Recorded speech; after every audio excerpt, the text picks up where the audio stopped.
मुझे गम नहीं इसका कि बदल गया जमाना। मेरी जिंदगी है तुमसे ऐ जान, कहीं तुम बदल न जाना।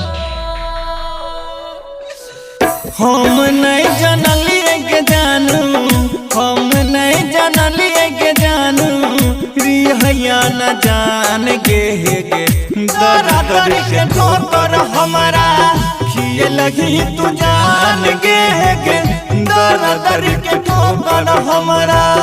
हम नहीं जानलिए के जानू, रिहया न जान गे दरा दर के ठोकर हमारा खिए लगी तू जान गे दरा दर के ठोकर हमारा।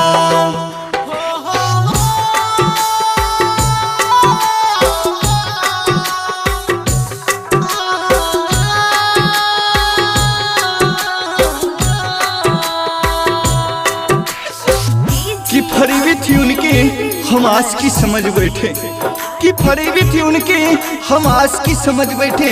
उनकी दो बातों को हम अपनी जिंदगी समझ बैठे, जिंदगी समझ बैठे। जाने कौन जादू के हमारा लो भइलो ही। ये जान काहे तू हमरा से धोखा कइले, काहे हमर दिल तोड़ के गइलो। हुस्न के जाल में हमरा फसैलो ही। ये जान काहे ऐसे कइले, काहे हमर दिलवा के तोड़ के गइले। गे जाना जाने कौन जादू के हमरा लभइलो ही। हुस्न के जाल में हमरा फसैलो ही। फिर काहे दोसरा से, फिर काहे दोसरा से भरल लखी मांग गे दरा दर के ठोकर हमारा खिए लगी तू जान गे दरा दर के ठोकर हमारा।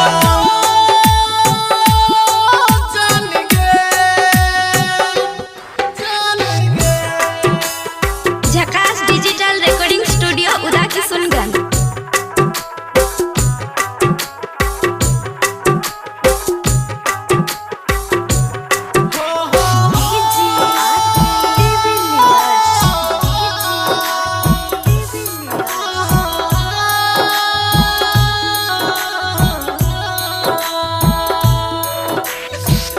बहुत कुछ सोचने री हुई मन में हम बात गे। ये जान हमरे के छोड़ के काहे राजवा से शादी कैलू, काहे कैलू। हे गे हमरा से नाता तोड़ के गेलही पिया साथ गे।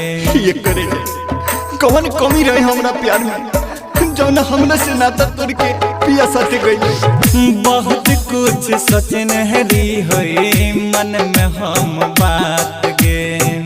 हमरा से नाता तोड़ के गेलही पिया साथ गे।